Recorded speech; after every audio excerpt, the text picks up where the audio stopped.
fecha o som.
Oi, gente, tudo bem? Paz do Senhor, todos. Vamos dar início ao nosso culto público. Vamos desligar nossos aparelhos e abrir o nosso coração e a nossa mente para ofertar ao Senhor esses momentos preciosos que vamos passar aqui agora. Quero convidá-lo a abrir a Bíblia em João 4. Final da conversa que ele está tendo com a mulher samaritana.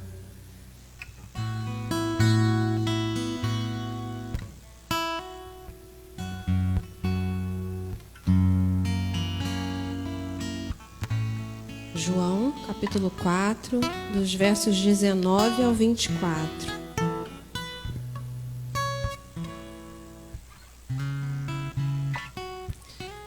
Amém? Acharam? Vamos nos levantar para lermos? Vamos ler a NVI, que está aqui no projetor, né? Projetor, como eu chamo esse aparelho? Isso mesmo, né? Disse a mulher, Data Show: Senhor, vejo que é profeta. Nossos antepassados adoraram neste monte, mas vocês, judeus, dizem que Jerusalém é o lugar onde se deve adorar. Jesus declarou: Creia em mim, mulher. Está próxima a hora em que vocês não adorarão o Pai, nem neste monte, nem em Jerusalém. Vocês, samaritanos, adoram o que não conhecem. Nós adoramos o que conhecemos, pois a salvação vem dos judeus. No entanto, está chegando a hora, e de fato já chegou, em que os verdadeiros adoradores adorarão o Pai em espírito e em verdade. São estes os adoradores que o Pai procura. Deus é espírito e é necessário que os seus adoradores o adorem em espírito e em verdade. Vamos ler comigo? Deus é espírito e é necessário que os seus adoradores o adorem em espírito e em verdade. Amém? Vamos orar ao Senhor. Senhor, te bendizemos nessa noite, te damos graça por mais esse domingo, por mais essas horas que podemos estar aqui desfrutando da presença um do outro, por estarmos aqui desfrutando deste momento que é solene e importante para nossas vidas. Um momento de juntos falarmos de Ti, juntos cantarmos a Ti, juntos ouvirmos sobre Ti e juntos recebermos a porção do Senhor sobre a nossa mente e sobre o nosso coração. A Tua palavra é remédio para as nossas vidas, Senhor. A Tua palavra é força, a Tua palavra é sustento, alimento. A Tua palavra, Senhor, nos dará vigor. Obrigada por Tua palavra. Obrigada pelo sangue de Cristo, pelo corpo vertido na cruz. Obrigada pela comunhão, Senhor. Obrigada pela igreja. Obrigada pelos meus irmãos que estão aqui, pelos meus irmãos que estão por vir. Obrigada, Senhor, pelos irmãos que estão distantes hoje. Obrigada, Senhor, por aqueles que ainda estão em suas casas, buscando um lugar para congregar, mas ainda este ano, e nos encontrarão aqui, e o Senhor os trará para congregar conosco. Obrigada, Senhor, pelo hoje, pelo agora, e obrigada também pelo amanhã, Senhor, pois cremos que Ele está seguro em Tuas mãos. E o que o Senhor fará por nós, nós temos certeza, é o melhor que poderemos viver. Aleluia, aleluia. Ele é o nosso escudo e fortaleza, o nosso socorro, o nosso esconderijo, é o nosso amado Senhor. Vamos, Sarinha, vamos, Nina. Amém. Vamos todos cantar? Quero te convidar a cantar, bater palmas conosco, a se alegrar conosco na presença do Senhor. Apagaram a luz errada, hein? É o contrário. Castelo Forte.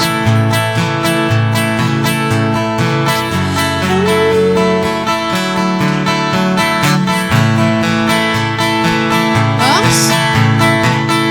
Castelo Forte é o nosso Deus. Cante com força.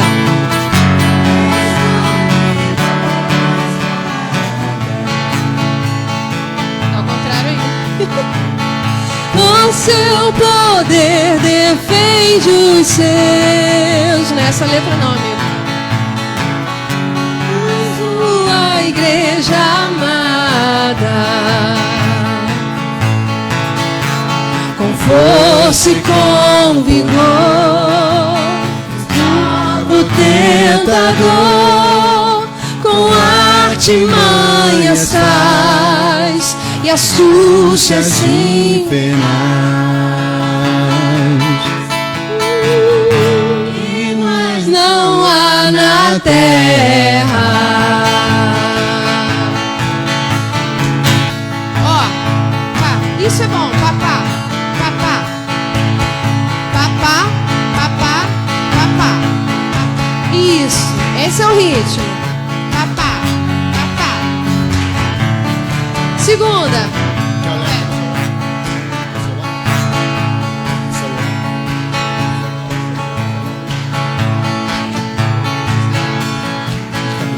Estamos todos esperando a letra. Vamos de novo. Não, a gente começa de novo. Aqui, socorro bem presente.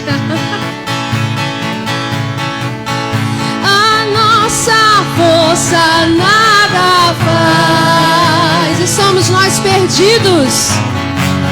Estamos nós perdidos, Mas nosso Deus socorro traz. mas nosso Deus socorro traz. E somos protegidos. E somos protegidos. Defende-nos, Jesus. Defende-nos, Jesus, o que venceu na cruz, Senhor dos altos céus, que sendo o próprio Deus triunfa na batalha.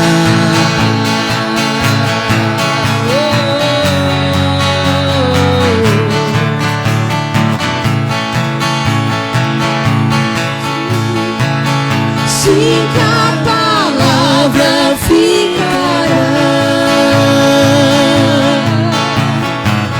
Sabemos com certeza, Sempre.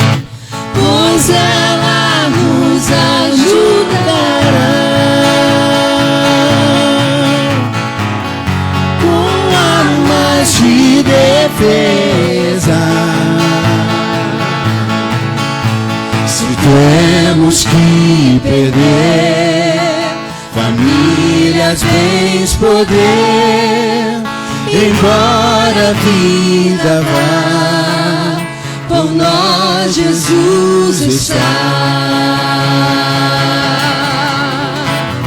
E nos dará seu reino. Aleluia. Glória ao Senhor.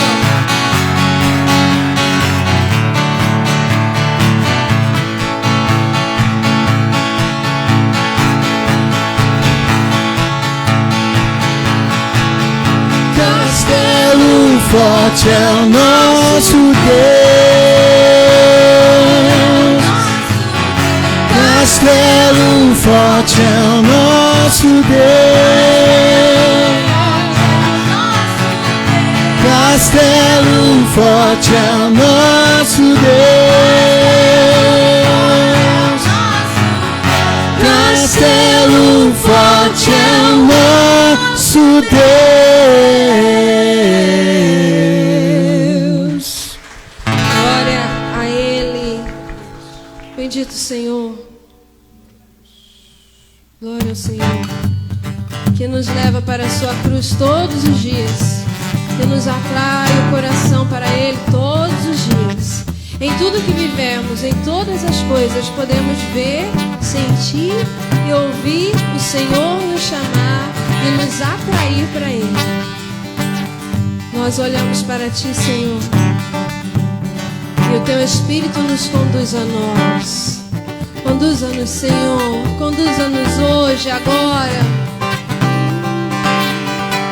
Eu olho para a cruz, e para a cruz eu vou, do Teu sofrer participar, da Tua obra vou cantar. Oh, meu Salvador, na cruz mostrou o amor do Pai, o justo Deus. Pela cruz me chamou, gentilmente me atraiu e eu, sem palavras, me aproximo, quebrantado por seu amor.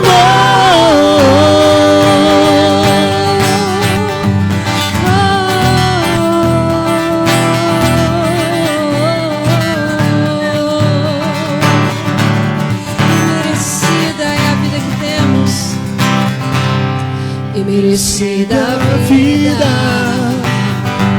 de graça recebi, por sua cruz, da morte me livrou, Ele trouxe minha vida. Eu estava condenado, mas agora pela cruz eu fui reconciliado. Pela cruz me chamou, gentilmente me atraiu e eu, sem palavras, me aproximo, quebrantado o seu amor.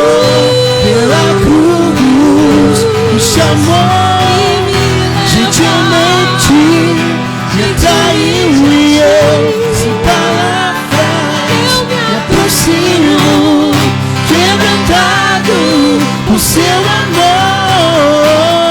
impressionante é o seu amor, Jesus me redimiu e me mostrou o quanto é fiel. Impressionante é o seu amor,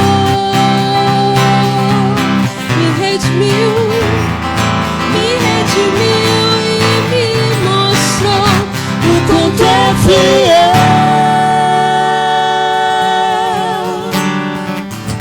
Pela cruz me chamou, gentilmente me atraiu e eu, sem palavras, me aproximo, quebrantado por seu amor.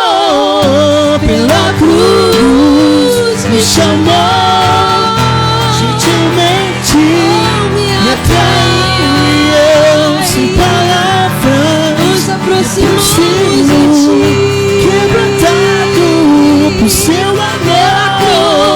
Pela cruz me Chamou, gentilmente me atraiu e eu, sem palavras, me aproximo, Senhor, quebrantado por seu amor.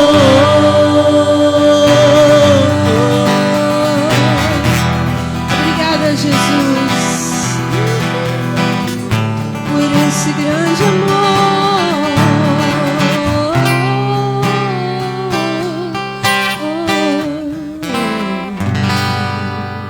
Glória ao Senhor. Agradeça ao Senhor, bendiga ao Senhor. Preste seus louvores ao Senhor. Bendito, querido Senhor, querido Jesus, dono dos nossos corações, Rei sobre nossas vidas, para todo sempre, para todo sempre. Bendito Jesus. Nós voltamos nossos olhos para Ti, Senhor. Querido Jesus, ensina-nos a contemplar a Tua beleza e nos render a ela, bendizendo, adorando, louvando, elogiando. Querido Jesus, ensina-nos, mostra-nos o caminho.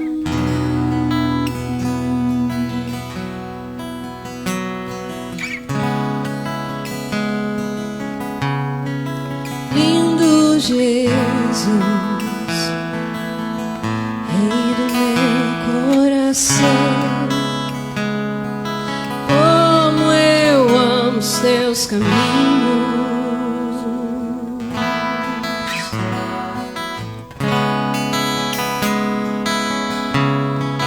Lindo Jesus,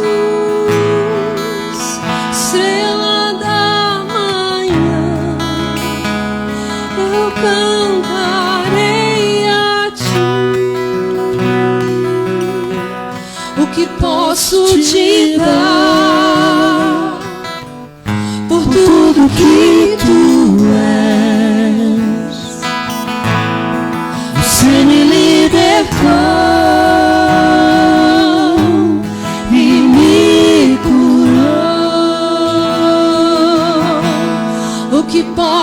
te dar por tudo que tu és. Você me libertou e me curou. Tu és bom, em todo tempo és bom. Justiça está em ti. Seu grande amor, Seu amor é para sempre. tu és bom, Tu és bom, Senhor. em todo tempo és bom. Jesus, Justiça está em ti. Seu amor é para sempre. vamos todos cantar. Lindo Jesus. Lindo Jesus, Ele é o Rei. Rei do meu coração, como eu amo os teus caminhos.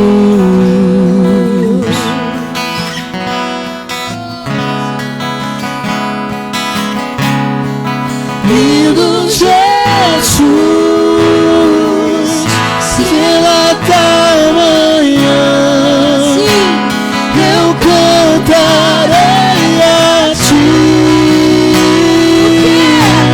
O que posso te dar?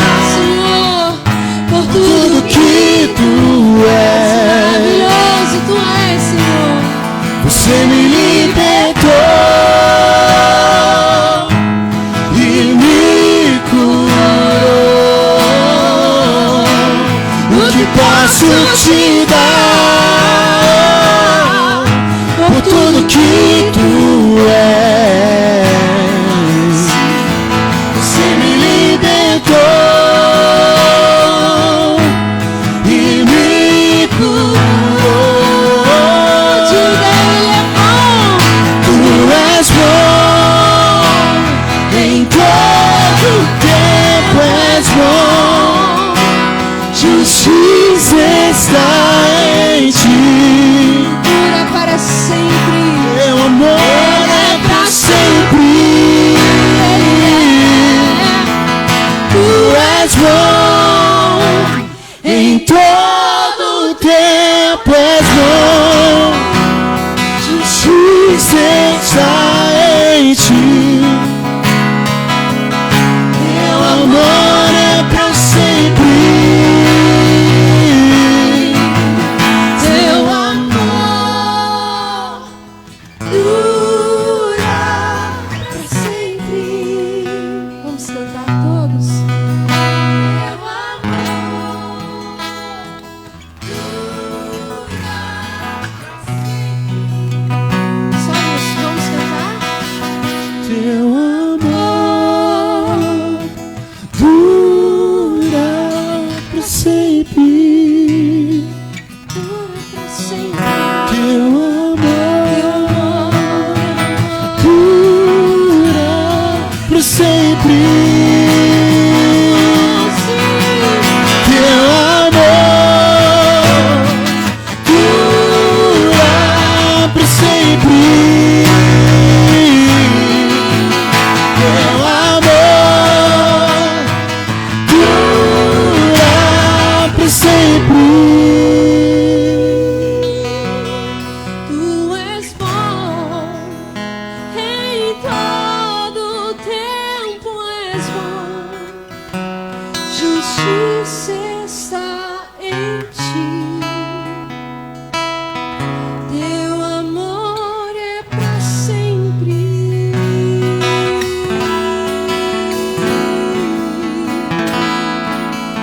Glória ao Senhor Jesus. Bendito, querido Senhor Jesus. Aplauda o Senhor, glória ao Senhor. Aleluia. Vamos pegar a nossa Bíblia, ou então Leandro bota para a gente ler 1 Timóteo 6, 17 ao 19. Precisa nem apagar, a gente vai ler aqui juntinho, aqui, ó. Precisa nem acender, aliás, pode apagar. Isso, 17, 18 e 19. Vamos ler? Ordene aos que são ricos no presente mundo que não sejam arrogantes, nem ponham sua esperança na incerteza da riqueza, mas em Deus, que de tudo nos provê ricamente para a nossa satisfação. Ordene-lhes que pratiquem o bem, sejam ricos em boas obras, generosos e prontos a repartir.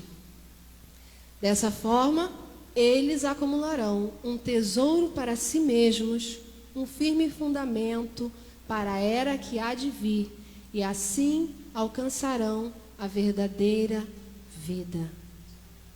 Um firme fundamento e acumularão um tesouro para si. Quero convidar você a ofertar a casa do Senhor. Nosso irmão vai passar os envelopes, você pode ofertar nos envelopes, você pode também ofertar pelo Pix, que vai ser colocado aqui. Amém? Mas graças a Deus pela oportunidade de cantar ao Senhor e ofertar a casa do Senhor. Isso é um privilégio que nós temos.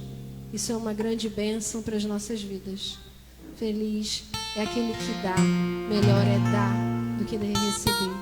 Só quem dá sabe o prazer que é dar um presente para alguém.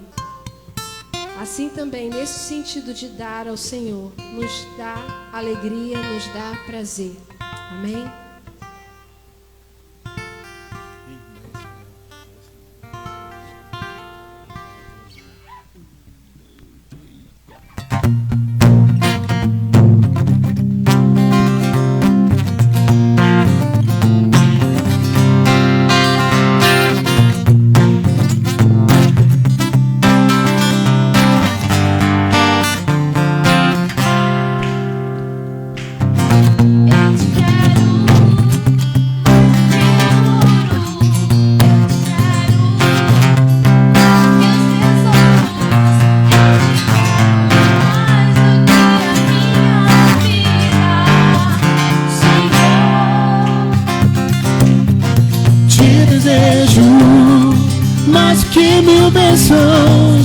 Meu Senhor, é agradar teu coração,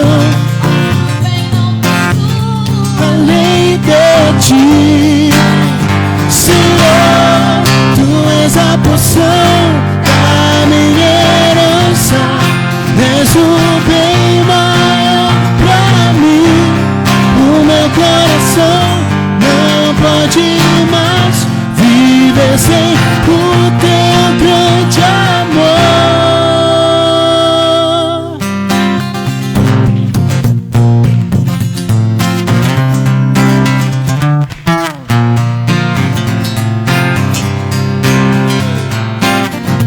Eu te quero mais que o ouro, eu te quero mais que os tesouros, eu te quero mais do que a minha vida, Senhor.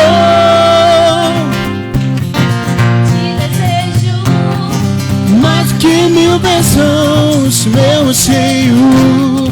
É agradar teu coração, outro bem não possuo além de ti, Senhor.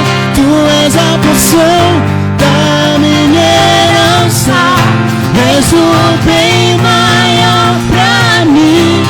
O meu coração não pode mais viver sem o teu grande amor. Tu és a porção da minha herança, és o bem maior pra mim. O meu coração não pode mais viver sem o teu grande amor.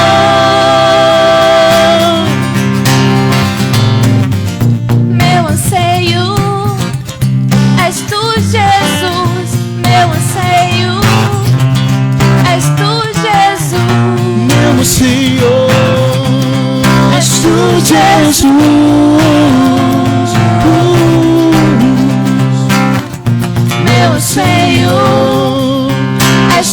Jesus, meu anseio. És tu, Jesus.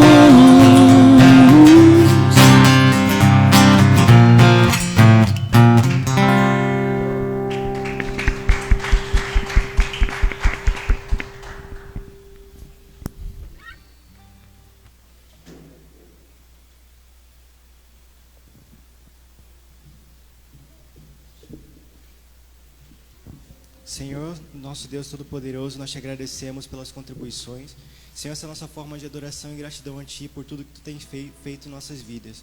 Senhor, te pedimos que o Senhor continue nos abençoando para que nós possamos continuar abençoando a Sua obra e que nós possamos ter cada dia mais prosperidade e que possamos, Senhor, ser prósperos e ser justos em relação àquilo que o Senhor tem nos dado. Agradecemos por tudo, em nome de Jesus. Amém. Amém, meus irmãos. Amém.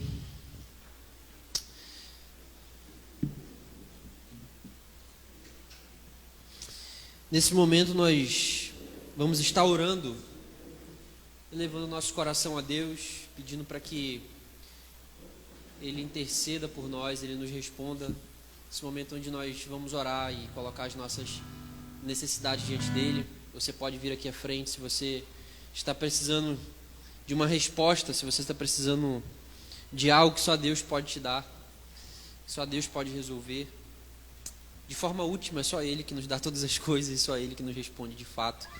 Mas você pode vir aqui à frente enquanto nós vamos orar, nesse momento que nós temos de oração, e vamos colocar diante de Deus os nossos corações, as nossas necessidades e os nossos anseios, porque Ele nos ouve, Ele nos responde, e nós oramos nessa esperança. Nós oramos nessa esperança. Vamos ficar de pé.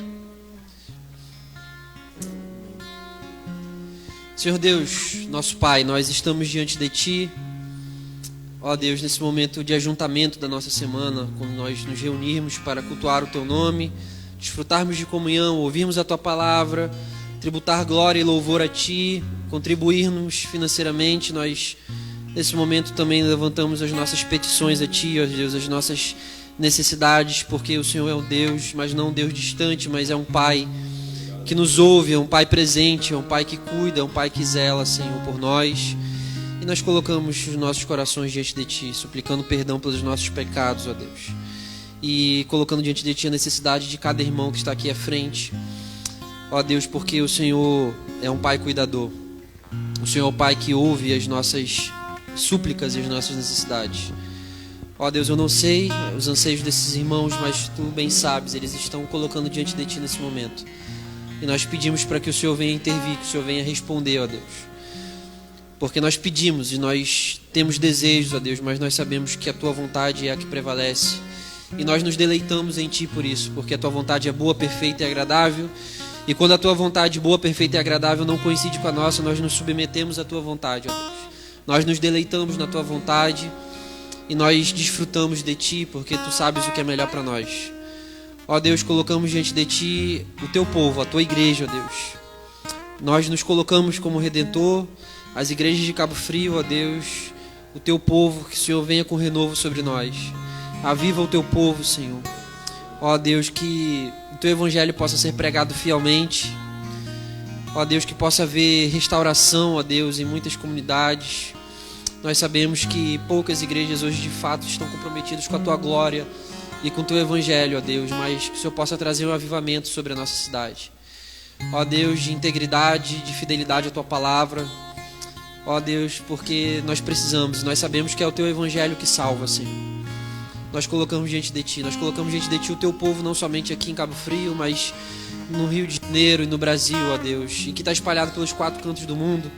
Aqueles irmãos nossos que estão sendo perseguidos, que estão sendo, ó Deus, mortos, que estão perdendo suas famílias, suas esposas, seus filhos, suas casas, seus pertences, que estão sendo jogados na fogueira, que estão se escondendo em cavernas, que não têm o privilégio que nós temos, ó Deus, de estarmos aqui de portas abertas, proclamando o Teu nome, tributando louvor a Ti, ó Deus, tendo comunhão, ó Senhor, que a fé desses irmãos nos encoraje e que eles estejam em nossas orações constantemente, Senhor, e que o Senhor nos dê a coragem que eles têm, a fé que eles têm, ó Deus, de estarem resistindo, ó Deus, as perseguições, terem a sua fé testada pela fornalha, Senhor.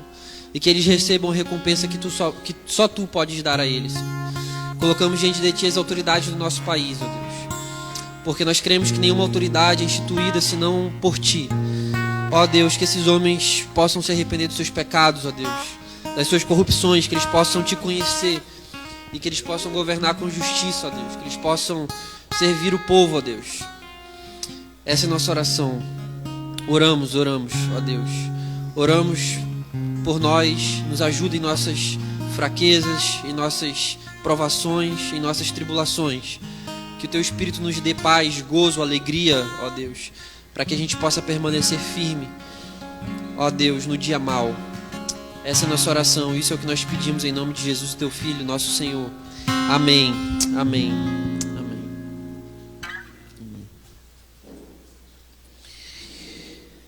Salmo 95, 7 a 11. Eu quero ler com você esse momento em que nós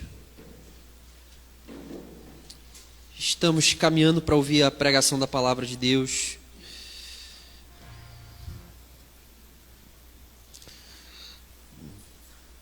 Salmo 95, de 7 a 11. Assim diz a palavra do nosso Deus. Pois Ele é o nosso Deus e nós somos o povo do seu pastoreio. O rebanho que Ele conduz. Hoje, se vocês ouvirem a sua voz, não endureçam o coração como em Meribá, como aquele dia em Massá no deserto, onde os seus antepassados me tentaram, pondo-me à prova, apesar de terem visto o que eu fiz. Durante 40 anos fiquei irado contra aquela geração e disse: eles são um povo de coração ingrato e não reconheceram os meus caminhos. Por isso jurei na minha ira: jamais entrarão no meu descanso. Hoje, se ouvirem a sua voz, não endureçam o coração. Hoje, se ouvirem a sua voz, não endureçam o coração.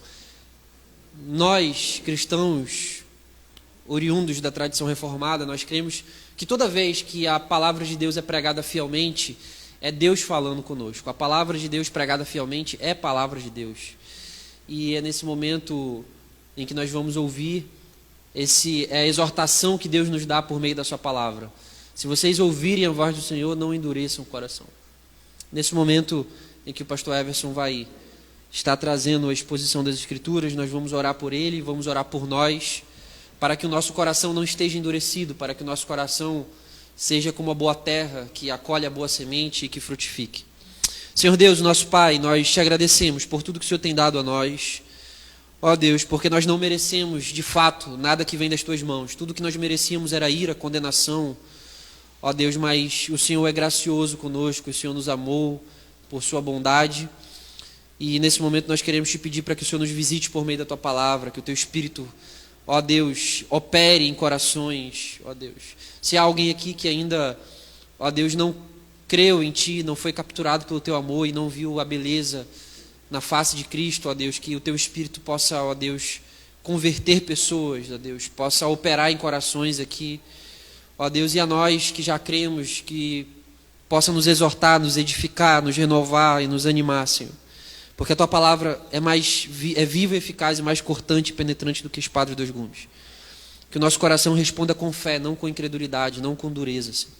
Oramos pelo pastor Everson, que ele possa ser fiel, ó Deus, e que ele possa expor as maravilhas da Tua lei para nós, e para que isso entre em nosso coração pelo Teu Espírito e frutifique. É o que nós pedimos em nome de Jesus. Amém. Amém. Amém. Graças a Deus, queridos. Amém? Nós temos aí a visita de artista e de Fabinho direto de Nikit City. Que isso. A cidade está fresquinha lá, não está? Aqui também não está muito diferente não, está quente pra caramba. Cabo Frio, quando para o vento, vira São Gonçalo. Queridos, a gente está iniciando hoje uma nova série de mensagens no livro do profeta Neemias. Para você que, de repente, nunca viu nessa comunidade pregação no Antigo Testamento, essa comunidade também prega o Antigo Testamento. É porque calhou, né? Deus nos direcionou por um tempo a trabalhar com os livros, as cartas que nós trabalhamos. Mas a Igreja Reformada também crê que o Antigo Testamento é a palavra de Deus. Amém? Tem gente que pensa que não. Bom, e a gente está iniciando hoje essa série de mensagens no livro do profeta Neemias, que, diga-se de passagem, é o livro mais importante do Antigo Testamento. É o último livro, ou o último ato de Deus no Antigo Testamento. Ele prepara a cidade de Jerusalém para 400 anos depois vir o Messias. Então é um dos livros mais importantes do Antigo Testamento, visto que é o livro que fecha toda a história redentiva até que ele fique em silêncio por 400 anos. E é interessante ver nesse livro porque é muito mais do que a construção de um muro, ou a reconstrução de um muro. É a reconstrução de um povo. É a reconstrução do povo de Deus. Demonstração da fidelidade, graciosidade de Deus para com um povo que está disperso, que está na diáspora, que está perdido, levado a viver um tempo de julgamento, de juízo de Deus. Eu gostaria de ler algo aqui antes de nós iniciarmos nossa leitura bíblica, para que a gente entenda um pouco o contexto de Neemias. Só que antes de ler esse contexto, eu queria expor para vocês uma leitura anterior. Ver o cenário evangélico nos dias de hoje é algo que pode nos despertar uma variedade de emoções. Você pode ridicularizar movimentos estranhos, mas também pode repensar e sofrer por estes que estão sendo levados por esses movimentos estranhos. Você pode condená-los à perdição, ou você pode intervir com orações de súplicas por misericórdia e arrependimento. Como cristão, parece-me que temos a tendência de rapidamente esquecermos que um dia estávamos na mesma posição que estes, que estão vivendo um outro evangelho, estranho à própria Escritura. Então a gente está iniciando essa nova série de mensagens. Neemias, a fidelidade de Deus na restauração do seu povo, com o intuito de aprendermos a aprender sobre a graça de Deus e como Ele intervém na restauração e na redenção do seu povo, que ainda atua. Embora seja um texto que se cumpriu, Deus ainda trabalha na restauração e na redenção do seu povo até que Cristo venha. Então a gente tem muito a aprender com Neemias. Só para a gente ter uma noção do contexto histórico, 597 a.C., século 6 para o século 7 a.C., Jerusalém cai na mão de Nabucodonosor, rei da Babilônia. E por que Jerusalém cai na mão desse rei chamado Nabucodonosor? Se a gente olhar 2 Crônicas, capítulo 36, versos de 11 a 23, a gente tem esse pequeno resumo que nos faz entender o porquê de Jerusalém cair nas mãos deste rei tão temido. Vale lembrar que nesse período Israel já está dividido. Nós temos Israel do norte, com algumas tribos, que posteriormente se torna Samaria, e Israel do sul, onde a gente tem Judá, onde tem a Jerusalém, com 2,5 tribos. Então aqui a gente já tem o Israel do norte, que havia sido devastado pelo povo assírio, espalhado pelo mundo inteiro, e por isso essa mistura, essa miscigenação, essa transformação de um povo de linhagem judaica para um povo misto. E agora no sul temos esse texto dizendo assim: Zedequias tinha 21 anos de idade quando começou a reinar, e reinou 11 anos, ou seja, até os 31 anos. Ele fez o que o Senhor, o seu Deus, reprovou, e não se humilhou diante do profeta Jeremias, que lhe falava como porta-voz do Senhor. Também se revoltou contra o rei Nabucodonosor, que o havia obrigado a fazer um juramento em nome de Deus.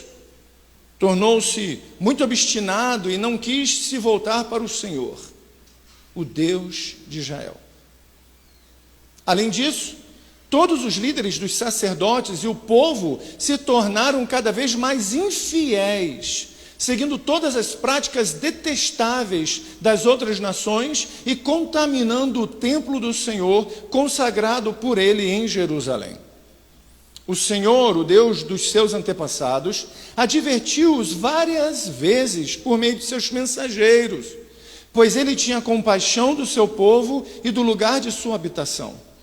Mas eles zombaram dos mensageiros de Deus, desprezaram as palavras dele e expuseram ao ridículo os seus profetas.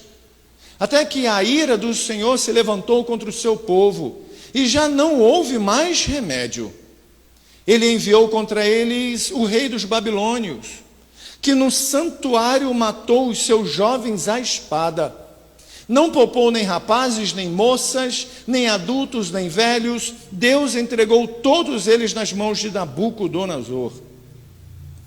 Ele levou para a Babilônia todos os utensílios do templo de Deus, tanto os pequenos como os grandes, juntamente com os seus tesouros, os tesouros do templo do Senhor, os do rei e dos seus oficiais. Os babilônios incendiaram o templo de Deus e derrubaram o muro de Jerusalém, queimaram todos os palácios e destruíram todos os utensílios de valor que havia neles. Nabucodonosor levou para o exílio na Babilônia os remanescentes que escaparam da espada, para serem seus escravos e dos seus descendentes até a época do domínio persa. A terra desfrutou dos seus descansos sabáticos, descansou durante todo o tempo da sua desolação, até que os 70 anos se completaram, em cumprimento da palavra do Senhor anunciada por Jeremias. No primeiro ano do reinado de Ciro, rei da Pérsia, para que se cumprisse a palavra do Senhor anunciada por Jeremias, o Senhor tocou no coração de Ciro, rei da Pérsia, para que fizesse uma proclamação em todo o território do seu domínio e a pusesse por escrito nestes termos: assim declara o Ciro, rei da Pérsia: o Senhor, o Deus dos céus, deu-me todos os reinos da terra e designou-me para construir um templo em Jerusalém, na terra de Judá. Que dentre vocês pertencer ao seu povo, vá para Jerusalém e que o Senhor, o seu Deus, conduza-os. Olha que interessante. Eu gosto daquele texto que diz assim: o coração do rei está na mão do Senhor. Deus usa de um rei pagão, Ciro, para cumprir uma promessa que há 70 anos atrás ele havia feito, de que o povo seria levado para um cativeiro, para o exílio, e ali passaria por sofrimento, por o que tivesse que passar, por 70 anos fora da sua terra, e após 70 anos Deus levantaria um ungido, Ciro, um gentil, um pagão, e que seria aquele que iniciaria o processo de restauração de Israel.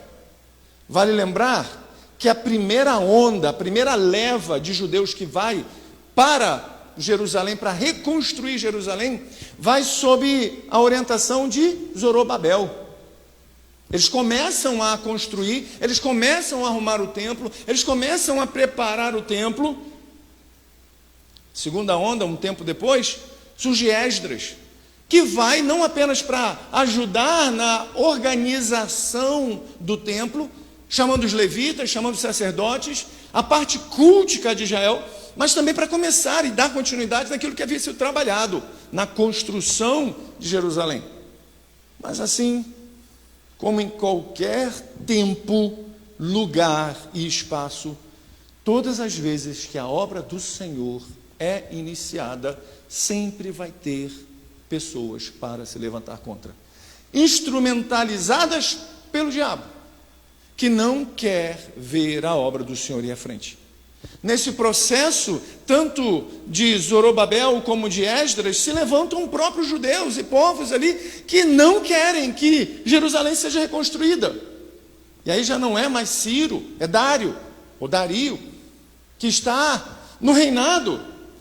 Passa por Xerxes, que diz, olha, para porque o povo está chegando aqui para mim dizendo que vocês querem reconstruir as muralhas de Jerusalém e não vão querer mais pagar impostos, vão querer se insurgir, vão querer se tornar poderosos. Então para tudo. O que a obra passa a ficar parada. Jerusalém tem um templo restaurado, mas não tem mais os seus muros, não tem as suas portas. Uma cidade aberta à desolação, poucas pessoas morando em Jerusalém. E aí a gente vai ver isso ao longo da leitura do texto de Neemias. Até que chega a Neemias, já no reinado de Artaxerxes, que alguma coisa não está legal em Jerusalém. Só para você ter noção, nesse período de Ciro até Neemias, dá um processo de 98 anos, por aí. É aí que você tem Ageu, Zacarias, Malaquias, Esdras, Neemias, Ester, Assuero, é Xerxes.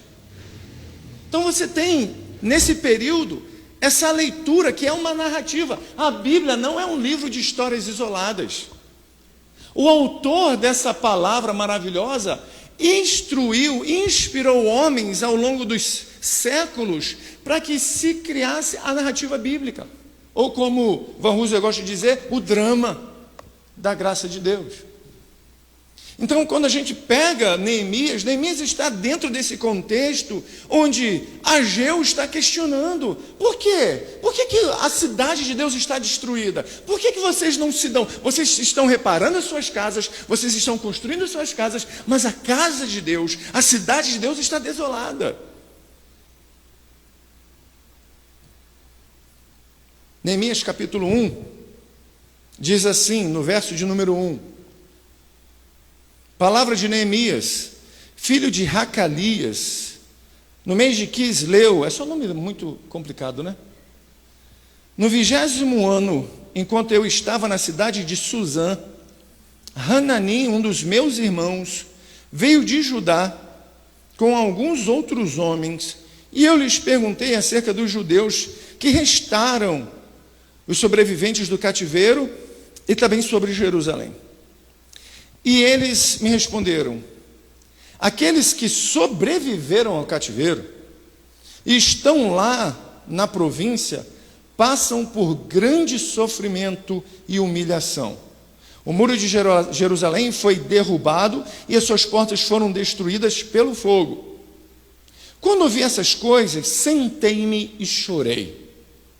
Passei dias lamentando-me, jejuando e orando ao Deus dos céus. Então eu disse: Senhor, Deus dos céus, Deus grande e temível, fiel à aliança e misericordioso com os que te amam e obedecem aos teus mandamentos, que os teus ouvidos estejam atentos e os teus olhos estejam abertos para a oração que o teu servo está fazendo diante de ti, dia e noite, em favor de teus servos, o povo de Israel. Confesso os pecados que nós, os israelitas, temos cometido contra ti. Sim, eu e o meu povo temos pecado. Agimos de forma corrupta e vergonhosa e agimos contra ti. Não temos obedecido aos mandamentos, aos decretos e às leis que deste ao teu servo Moisés.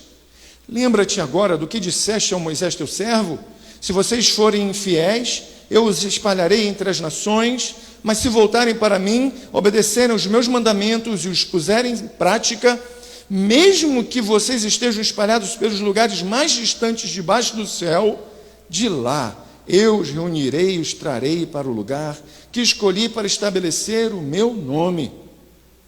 Estes são os teus servos, o teu povo. Tu o resgataste com o teu grande poder e com o teu braço forte. Senhor, que os teus ouvidos estejam atentos à oração deste teu servo e à oração dos teus servos, que têm prazer em temer o teu nome. Faça com que hoje este teu servo seja bem-sucedido, concedendo-lhe a benevolência deste homem. Nesta época, eu era copeiro do rei. Vamos orar. Senhor, esta é a tua palavra. E nós dependemos do teu Espírito e da tua palavra para vivermos uma vida que glorifique o teu nome, que agrade ao Senhor. Então fala o nosso coração por meio dela.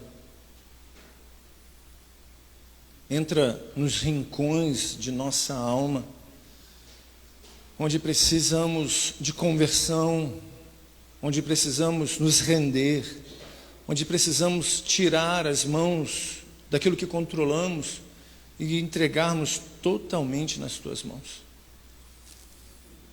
Fala conosco por meio da tua palavra, Senhor.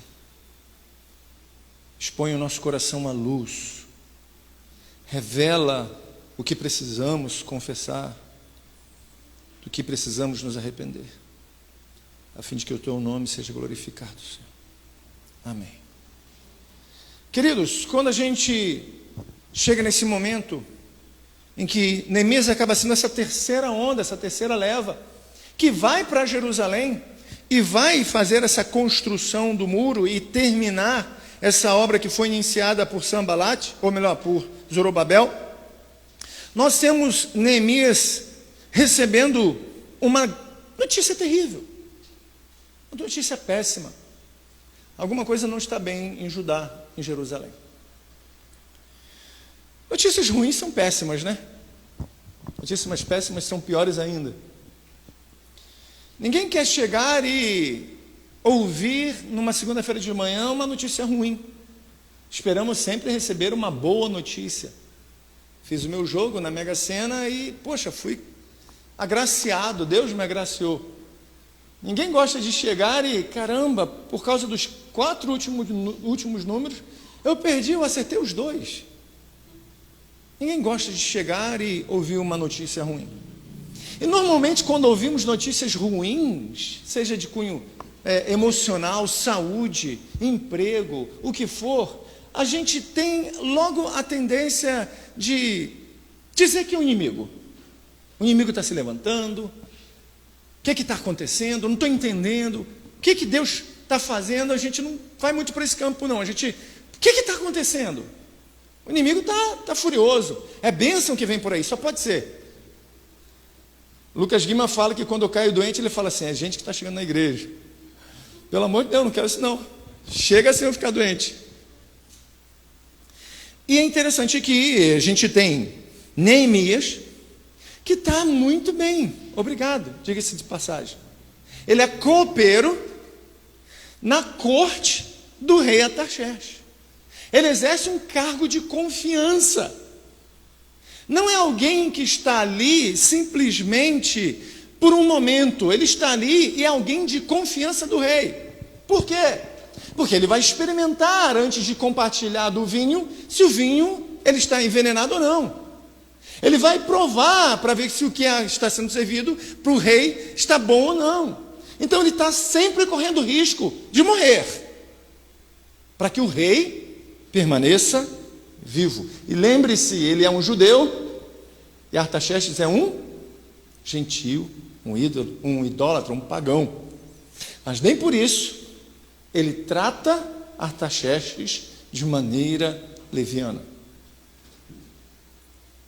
Ele está muito bem, ele está na corte, ele está com o rei, ele está no palácio. E chega ao ouvido dele que Jerusalém, que Judá, que o povo dele não está legal, que está sofrendo, que está passando por alguma coisa que não é bom. Então, a resposta dele é: quando ouvi essas coisas, sentei-me, está dando um som doido aqui agora, hein? Sentei-me e chorei.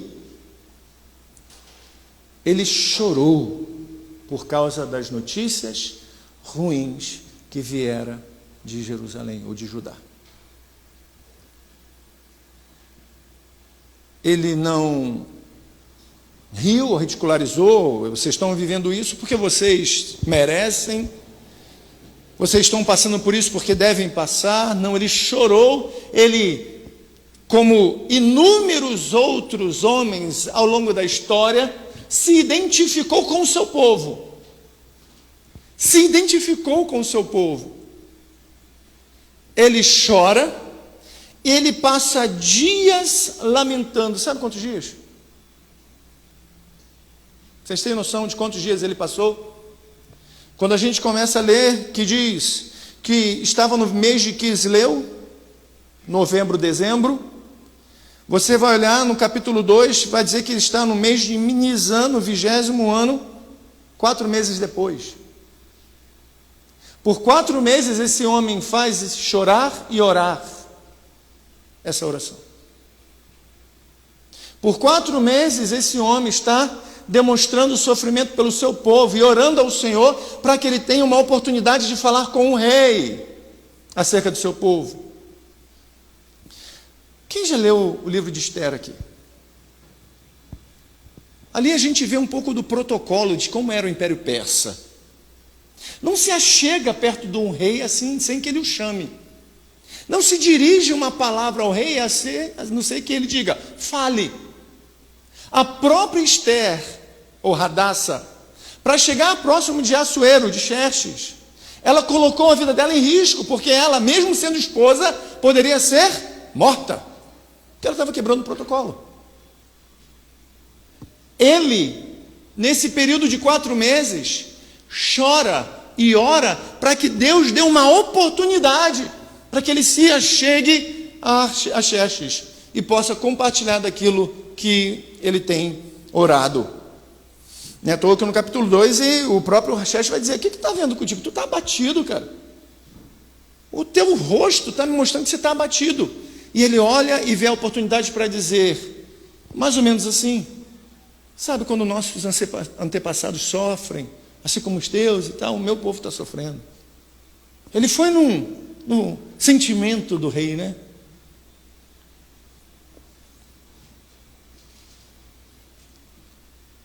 Essas palavras de identificação de Neemias com seu povo deveria nos ensinar de cara.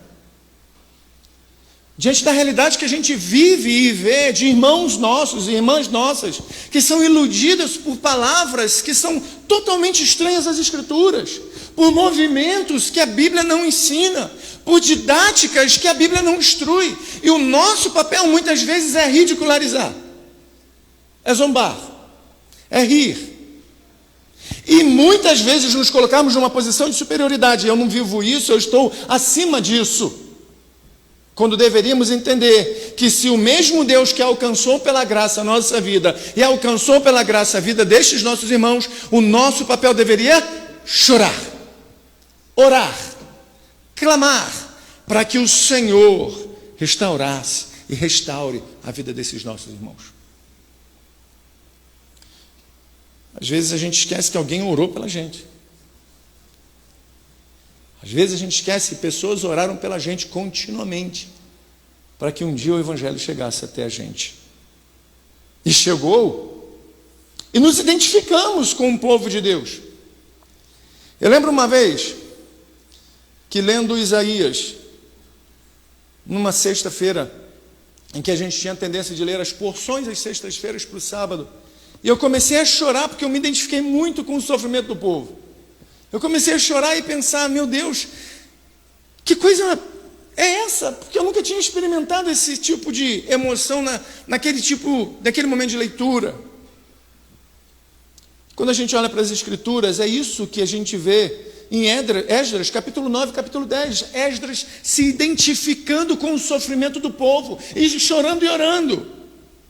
Paulo, em suas cartas, que se identifica com um povo em sofrimento, e ora, e clama, e chora.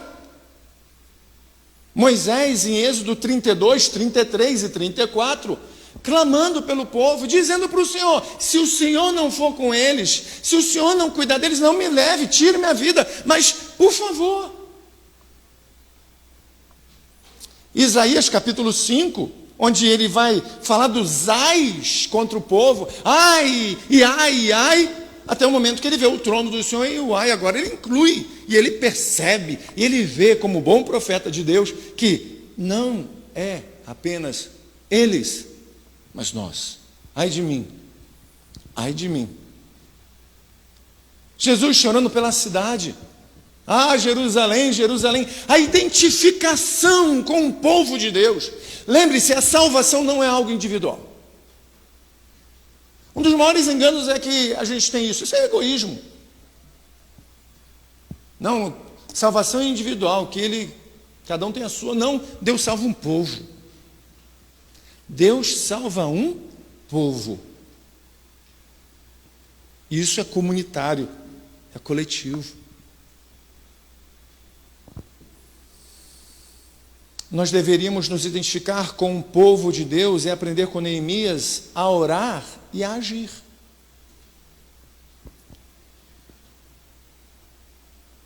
Neemias jejua, Neemias ora pelo seu povo, pelo sofrimento dele, e inicia essa oração repleta de teologia bíblica. Repleta de o que a gente chama em inglês de acts, que é um acróstico, né? Acts traduzido por atos, mas atos não dá para poder a gente fazer esse tipo de acróstico, que seria adoração, confissão, ações de graça e súplica. A oração de Neemias é completa. Ele adora a Deus, ele confessa, ele tem ações de graça e ele suplica. É uma oração que a gente pode fazer todo dia. É uma oração que a gente pode meditar todo dia. É uma oração que a gente pode esmiuçar e desfrutar todos os dias. Por quê? Porque olha o que ele diz no verso de número 5. Então eu disse: Senhor Deus dos céus, Deus grande e temível. O que isso quer dizer? Senhor Deus dos céus, Deus grande e temível. O que está implícito aqui na oração dele? Ele reconhece que o Senhor é soberano. O momento de sofrimento dele não leva ele a dizer: mas por que está acontecendo isso? Isso que está acontecendo, não, ele reconhece: o Senhor é soberano até sobre isso. Se o meu povo está sofrendo, se o meu povo está passando por isso tudo, o Senhor continua soberano, o Senhor continua regendo tudo, o Senhor está sobre os céus, e debaixo dos céus tudo está debaixo do seu governo. O Senhor é Deus dos céus, o Senhor é um Deus grande e o Senhor é temível. E é interessante ver que a Bíblia tem esse hábito, os autores, os escritores têm esses hábitos de destacar a soberania de Deus quando eles estão passando por momentos de luta. Normalmente, quando passamos por um momento de luta, a gente não destaca muito a soberania de Deus. A gente pergunta o que está acontecendo, porque dessas lutas, isso é um levante, o que for. Mas a Bíblia nos ensina que em momentos de luta, o que os homens faziam era destacar a soberania de Deus. Quando a perseguição se inicia contra a igreja em Atos capítulo 4, a primeira coisa que eles fazem em suas orações é citar Salmo 2. Quando você olha para Paulo, para Pedro, no capítulo 4, em Atos, o que ele faz diante da prisão é citar, Pedro e João, é citar. Porque se enfurecem as nações e os povos conspiram em vão, os reis da terra se levantam e os governantes se reúnem contra o Senhor e contra o seu ungido. Isso aqui é Salmo 2. E se você terminar de ler Salmo 2, está falando sobre a soberania de Deus. Os reis da terra não podem muito contra o Senhor. O próprio livro do Apocalipse, que a igreja está debaixo das ameaças, destaca a soberania de Deus continuamente.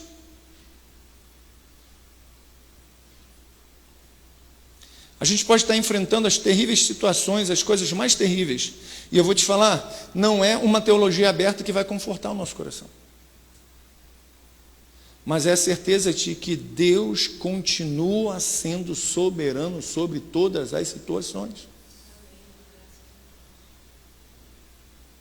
Deus não foi pego de surpresa quando Adão e Eva pecaram. Soberanamente Ele sabia de todas as coisas. Ele não foi pego de surpresa quando Caim mata Abel. Ele não foi pego de surpresa quando a traição contra Jesus. Ele está soberanamente governando todas as coisas. Isso inclui a nossa vida. A nossa vida não está distante daquilo que Deus tem para fazer, não está fora dos propósitos de Deus. Deus não é um Deus que escreve a história, dá a corda e fica de longe. Deus escreve a história e na história atua, governando, orientando, dirigindo, governando nossas vidas. E às vezes a gente acha que a nossa vida está no nosso controle. Às vezes a gente acha que a gente faz o que a gente quer. Mas Deus tem um hábito de fazer as coisas ser do jeito dele. E aí você diz, eu quero desse jeito. Ele diz que não. Estava até vendo o pastor Lucas falando sobre dons. E que ele, acho que eu peguei meio de alto, mas não queria fazer algo. Mas Deus deu e não adianta. Deus vai conduzir. Lembro de um pastor antigo, que ele falava assim, cara, eu não queria ser pastor, eu queria ser um empresário, queria viajar pelo mundo. Deus me mandou para a roça. Glória a Deus, porque Ele me mandou para a roça, porque eu vivi as riquezas mais lindas do Senhor. Então, quando a gente olha e pensa que a nossa vida pode parecer que está meio que fora dos planos ou do governo do Senhor, não está. Pode parecer que as coisas estão muito loucas financeiramente, desajustadas financeiramente, mas Ele, graciosamente, Ele sabe o momento certo para alinhar as coisas. E se não alinhou, é porque ainda não é o momento certo. Mas entenda, sua vida está da mão ou debaixo do governo e das sombras de um Deus que é soberano e é temível. Temível. E às vezes a gente não entende esse temível num grau que deveria ser compreendido.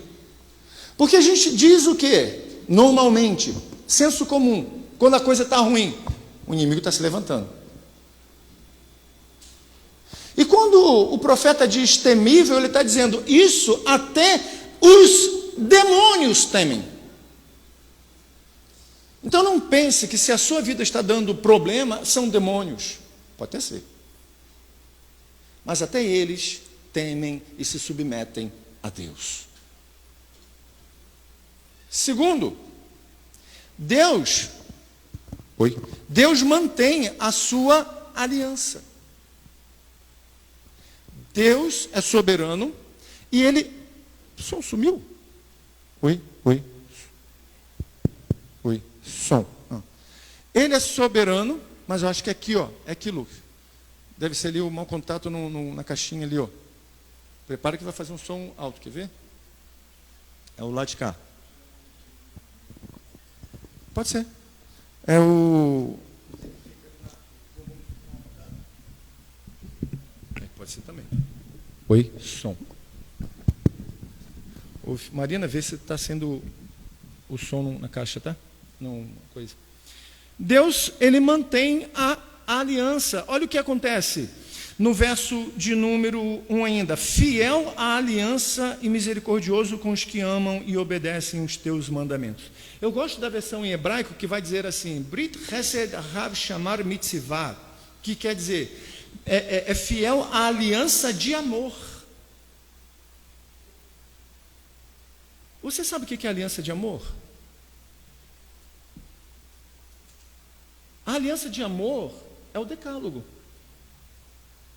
São as 10 palavras, os 10 mandamentos. Algumas vezes a pessoa fala, não, isso é coisa da lei. Isso é a expressão do amor de Deus. A lei é a expressão do amor de Deus. Por quê? Imagina que você está vivendo no Egito, e que no Egito você pode ter inúmeros deuses. Imagina que lá você pode ter a diversidade de casamento. Você pode ter e fazer o que você quiser. E Deus está te tirando do Egito e te levando para uma outra terra mais sinistra ainda, que é Canaã. Terra que a própria Bíblia diz que a terra está expulsando, devido ao nível de iniquidade que chegou. E o Senhor diz, olha, vocês estão saindo do Egito e vão entrar em Canaã. Eu não quero nem que vocês pensem com a cabeça do Egito e nem que pensem com a cabeça de Canaã. No meio eu vou te dar uma aliança de amor. Um Brit Hesed, uma aliança de amor e de misericórdia. Para que vocês entendam que o meu povo é diferente. Que o meu povo caminha de forma diferente. E isso é baseado na minha aliança, diz o Senhor. Quando a gente olha os mandamentos do Senhor, ele vai dizer sobre a imagem, ele vai dizer assim, também com relação à idolatria e ídolos, ele vai dizer, não adore essas coisas, nem prestem culto a elas, porque eu, o Senhor, seu Deus, sou Deus zeloso, que visito a iniquidade dos pais nos filhos até a 3ª e 4ª geração daqueles que me odeiam, mas faço misericórdia até 1000 gerações daqueles que me amam e guardam os meus mandamentos. Êxodo 25, verso 5 e verso 6. Quando ele diz que ele é fiel à aliança de amor, o que Neemias traz em mente nessa oração, D.A. Carson vai fazer menção disso, é que Neemias está lembrando dessa palavra do Senhor. Senhor é misericordioso. O Senhor diz que aqueles que te amam, o Senhor vai guardar. Então lembra desse povo. Lembra da gente. Mas lembra da tua fidelidade. Porque é interessante a gente parar para pensar que quando a gente é bem sucedido em algo, a gente diz Deus é fiel. Mas quando a gente quebra a cara em alguma coisa, a gente não fala. Porque a gente atrela a fidelidade de Deus ao nosso sucesso, mesmo que este sucesso não seja aquilo que agrade a Deus. Mas quando o sucesso é aquilo que agrada a Deus, e para a gente não é o sucesso, de repente é uma perda, a gente deveria também dizer Deus é fiel. A escola que eu trabalhei por 9, 10 anos fechou, Deus é fiel. Deus é fiel a quê? A Ele, a sua palavra, a sua aliança.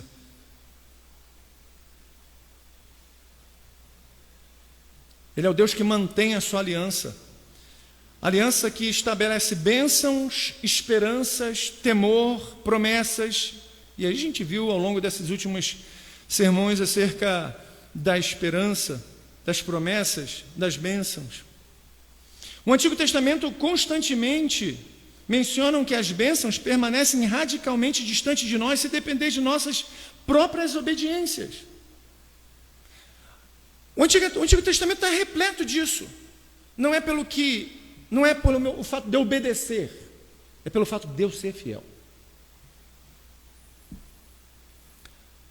A gente tem a tendência de achar que a nossa obediência gera a fidelidade de Deus, quando na verdade é a fidelidade de Deus que gera a nossa obediência. Deus não é condicionado ao que fazemos, é o oposto. Nós somos condicionados ao que Deus faz. E às vezes a gente compreende até mal uma oração de Jesus quando diz, Senhor, perdoa os nossos pecados como nós perdoamos aqueles que têm nos ofendido, como se Deus nos perdoasse à medida que nós fôssemos os que perdoasse. Quando na verdade a gente só pode perdoar porque primeiro Ele perdoou.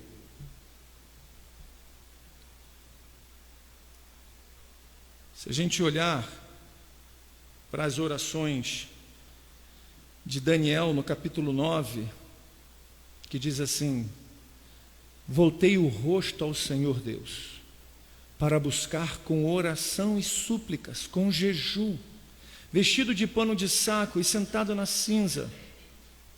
Não está na web. Orei ao Senhor meu Deus e fiz a seguinte confissão, Senhor, Deus grande e temível, que guardas a aliança de amor e a misericórdia para os que te amam e guardam os teus mandamentos. Nós temos pecado e cometido iniquidades. Procedemos mal e fomos rebeldes, afastando-nos dos teus mandamentos e dos teus juízos. Daniel 9, 3, 7. Parece que a oração de Neemias vai na mesma percepção. Fiel aliança e misericordioso com os que amam e obedecem os teus mandamentos.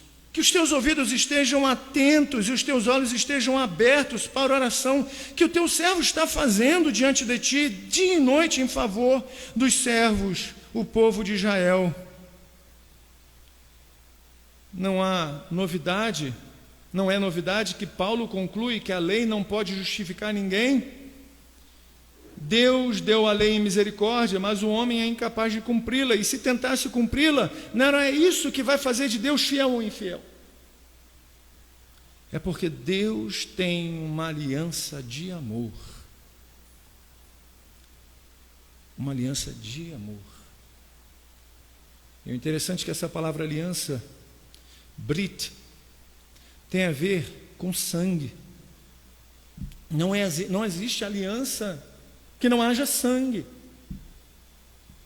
E aí, quando a gente olha para essa aliança de amor, a gente vê que a expressão maior dela é Cristo na cruz, derramando o seu sangue em amor aos seus.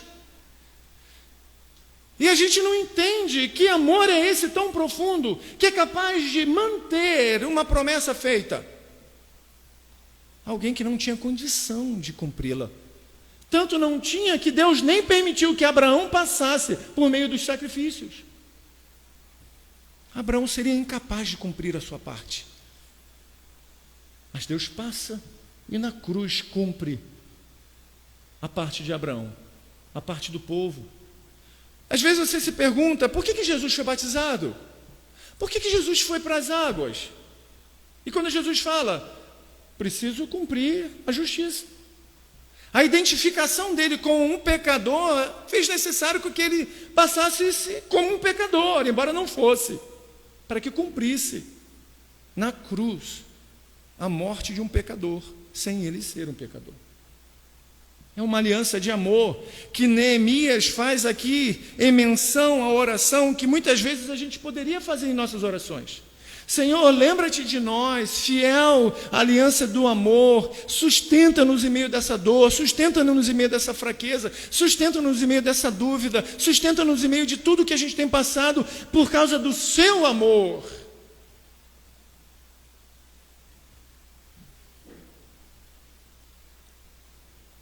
E o interessante, que o que Deus espera do seu povo? De um povo que peca, o que Deus espera? O que você espera do seu marido quando ele faz uma besteira? O que você espera da sua esposa quando ela faz uma besteira? O que você espera do seu filho, da sua filha? Até do pai e da mãe. O que você espera? Arrependimento. Eu fiz uma besteira. Marina hoje ela foi meio Everson, né? Mandou um vídeo para mim. Pai, lembrei do Senhor. Pensei, poxa, deve ser uma coisa bacana, né? Aí o vídeo estava assim, um rapaz lendo um texto de Êxodo falando, filhos, obedeçam seus pais e suas mães, honre-os. E o cara todo feliz, né? Aí logo depois, lê Efésios, não irriteis os seus filhos, pai. Te irrito, Marina? Não, um pouco. Estou trabalhando seu fruto. Deus espera arrependimento do povo. Deus espera arrependimento onde há pecado. Deus espera arrependimento onde há pecado. E às vezes o pecado se torna tão prático na nossa vida, tão contínuo na nossa vida, que a gente já nem mais ora para saber se o que a gente faz é pecado ou não é. A gente nem olha mais aquilo como pecado, porque já é tão entranhado na nossa vida, já é tão inerte na nossa vida, que a gente já nem olha mais como pecado, porque Não consigo mais me livrar, não consigo mais deixar de acessar, não consigo mais deixar de ser iracundo, não consigo mais deixar. Mas isso continua sendo pecado. E o que o Senhor nos espera de nós é que continuamente nos arrependamos. Até um dia que graciosamente Ele nos limpe disso. Pode ser que não seja aqui. Pode ser que isso seja um instrumento de Deus por um único caso. Abaixa a bola.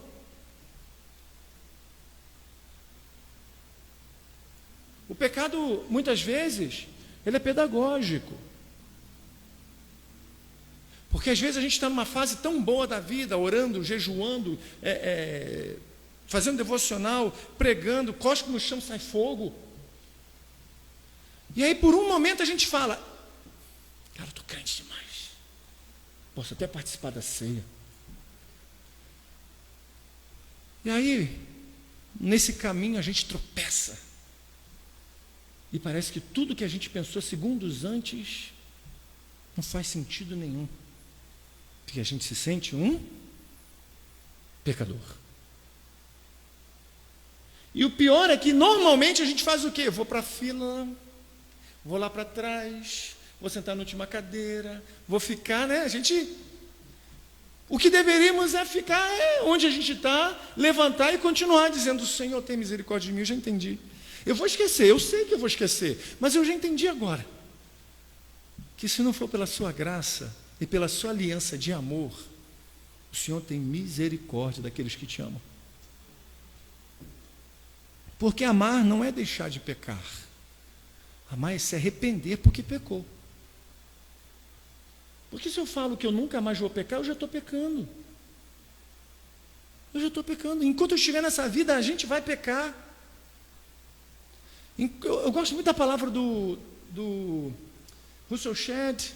Já estava doentinho, já pronto para morrer, né? E a esposa dele fala para o Jonas, né? Para o Jonas Madureira, Jonas, eu sei que o meu marido, ele é um pecador. Eu nunca vi ele pecar. Mas eu sei que ele é um pecador. Porque ele todos os dias ele ora, perdoa os meus pecados porque eu pequei hoje. E Ele perdoa por causa dessa aliança de amor. Então, de repente, no nosso caminho, você pode estar bem, pode estar caminhando bem. Mas será que alguém na tua comunidade de fé não está precisando da sua oração de arrependimento? Será que alguém na sua família não está precisando da sua oração de arrependimento? Será que alguém na cidade de Cabo Frio não está precisando da nossa oração de arrependimento? Porque ele está identificando com o povo e está dizendo, Senhor, perdoa os nossos pecados. Ele está na corte, ele está lá de boa.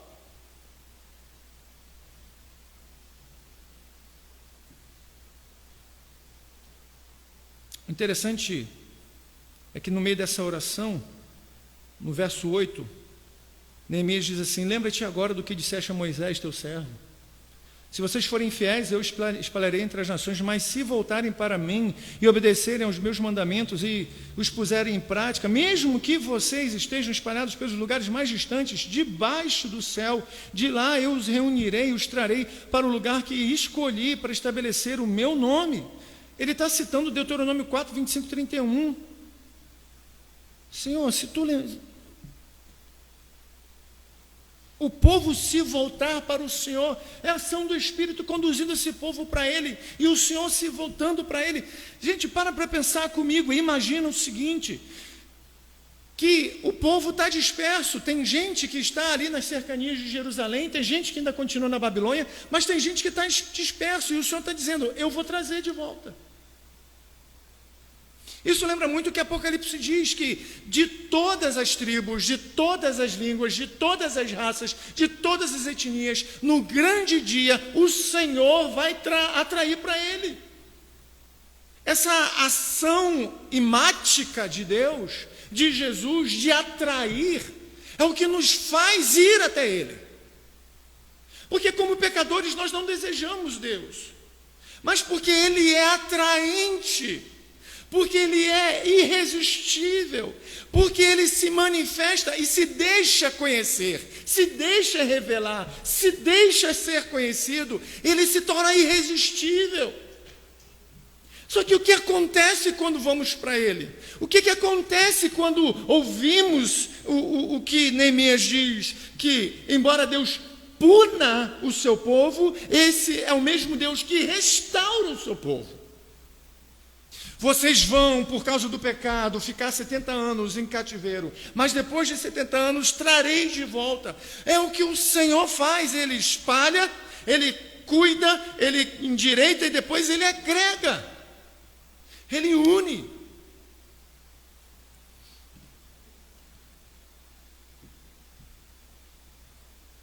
Às vezes eu só queria ter a visão de Isaías.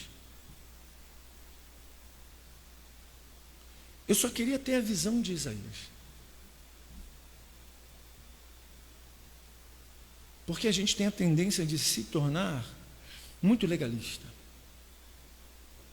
Muito. Para o outro, justiça, mas para nós, misericórdia. Mas quando a gente encontra com um Deus que Isaías viu, a realidade é: todos pecaram e destituídos da glória de Deus estão. Todos. E mesmo assim, Deus graciosamente, no plano divino, entre o Pai, o Filho e o Espírito Santo, envia Jesus para restaurar o seu povo. Para restaurar o seu povo.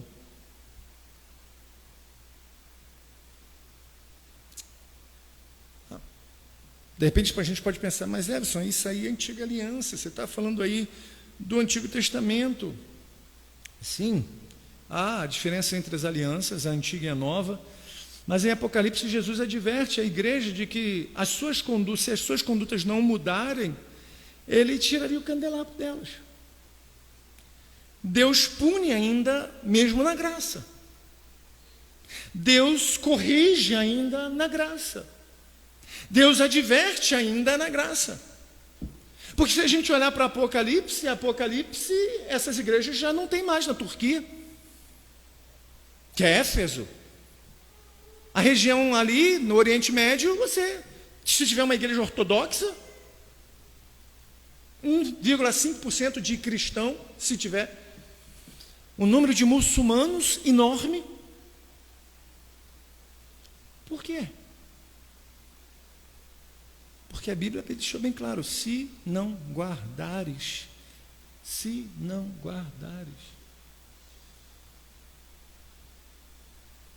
A gente tem a tendência de achar, porque estamos na graça explícita do Senhor, que a lei do Senhor ainda não atua em nossas vidas.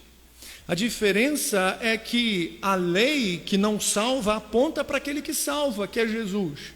No entanto, é a lei que nos mostra como devemos andar e viver, de maneira que agrade ao Senhor.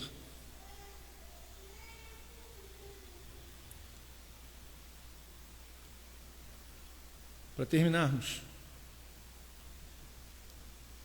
no verso de número 10, mas se voltarem para mim, obedecerem os meus mandamentos e os puserem em prática, mesmo que vocês estejam espalhados nos lugares mais distantes do céu, eu os reunirei e os trarei para o lugar onde escolhi para estabelecer o meu nome. Agora que eu cheguei o 10, gente, perdão. Estes são os teus servos, o teu povo. Tu o resgataste com o teu grande poder e com o teu grande braço forte. Deus, além de punir e restaurar, Deus conhece e cuida do seu próprio povo. Estes são os teus servos, o teu povo. Gente, o que é mais importante? Você conhecer a Deus ou ser conhecido por Ele?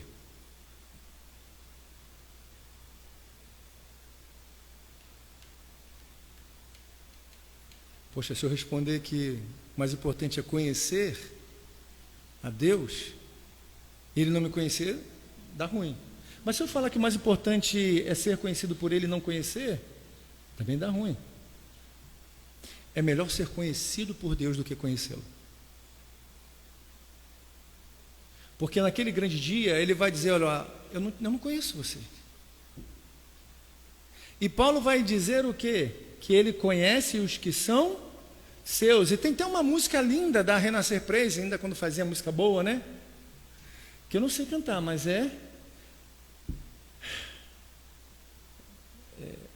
como é que é mesmo? Conhece os que são seus.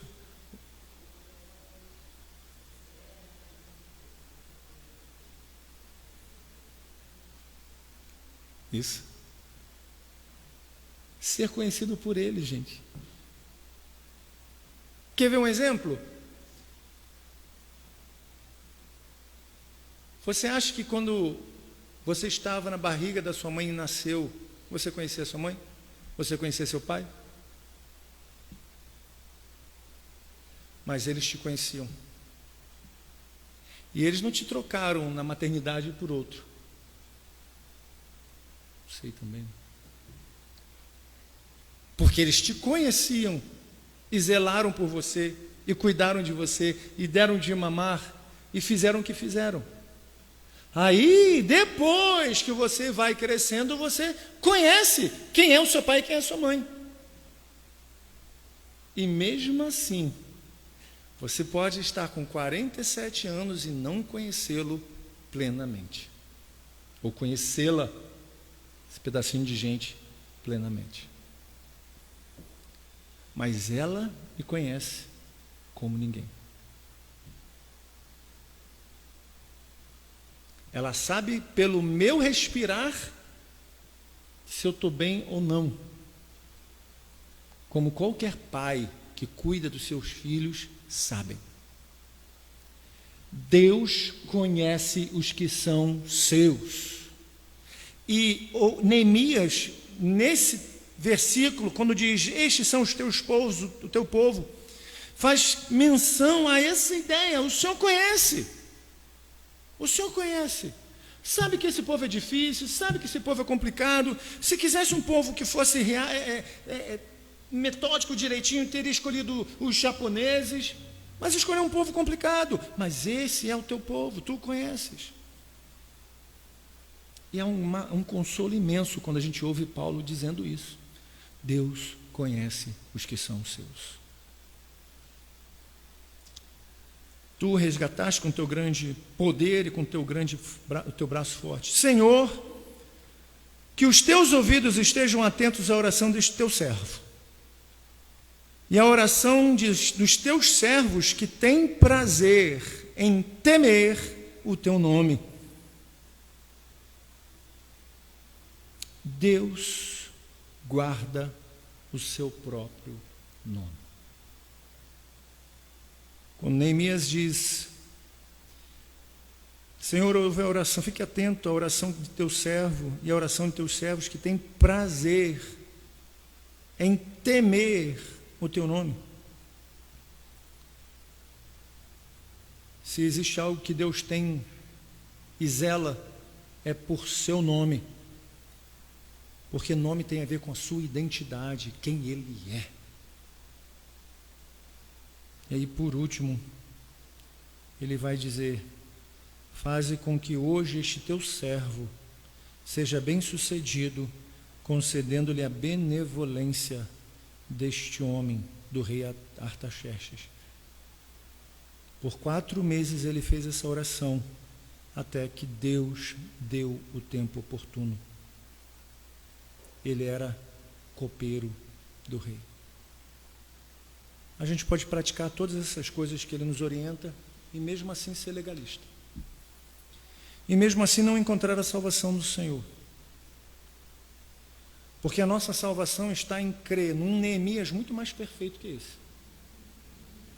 Esse Neemias vai sair da corte e vai pôr a vida dele em risco. Ele vai sair do palácio e vai pôr a vida dele em risco indo para Jerusalém. Mas existe um Neemias perfeito que estava no palácio celestial e ele não apenas colocou a vida em risco, ele morreu por nós. Jesus. Jesus é um Neemias perfeito que desce para restaurar não apenas as paredes, como Neemias também não foi apenas para reconstruir os muros, mas para restaurar um povo. Jesus desceu para restaurar um povo. E é nele que nós depositamos nossa confiança. É nele que nós depositamos nossa fé. De que a nossa vida faz parte dessa restauração de um Deus que vem em forma de homem morrer na cruz para que nós nele encontremos vida. Nele nós descansamos, nele nós encontramos vida. E o que nós fazemos então? O que nós aplicamos na nossa vida com relação a Neemias? Nos coloquemos em oração por aqueles que ainda não ouviram a voz do Senhor. Nos coloquemos em oração por aqueles que ainda não ouviram sobre o Evangelho. E lembremos de nos incluir como parte destes que estão em pecado. Oremos. Senhor nosso, nessa hora queremos agradecê-lo, bendizê-lo, louvá-lo. Obrigado porque o Senhor é um Neemias perfeito, sem pecados, que desceu dos céus, abriu mão da sua corte, que abriu mão da presença do Pai, que abriu mão das regiões celestes, para vir nessa Jerusalém totalmente desolada, de muros quebrados, onde a identidade da nossa vida estava completamente fragmentada, não tínhamos significado e nem sentido.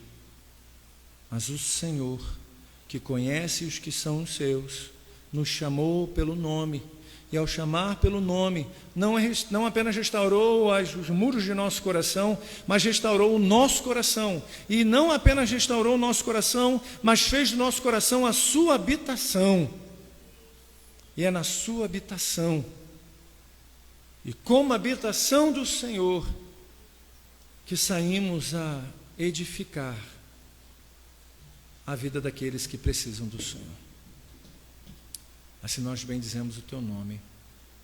Amém. Amém? Queridos, nós vamos cear.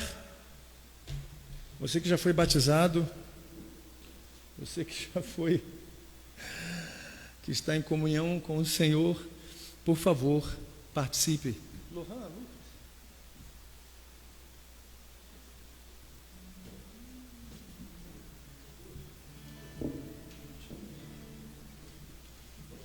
Graças a Deus, o Lohan e a Agnes estão bem de saúde, passaram por uma barra aí de saúde, recuperando. Também quer tirar férias e ir para Cancún, quando muda o clima, meu filho, é isso que dá. Vamos orar pelos elementos. Senhor, nós queremos agora, nesse momento, apresentar ao Senhor os elementos que fazem o Evangelho real visualmente em nossas vidas. A boa nova de que o sangue foi derramado e de que o pão foi partido. Há uma aliança de amor que foi feita por cada um de nós, por meio de seu Filho, Jesus. Então, por isso, Pai, nós queremos agradecê-lo, crer que essa noite é mais uma noite para nós rememorarmos, lembrarmos esse sacrifício. O Senhor foi o pão que foi partido e o sangue que foi vertido. Quando vocês receberem dos elementos, esperem para que todos nós venhamos a participar juntos, tá bom?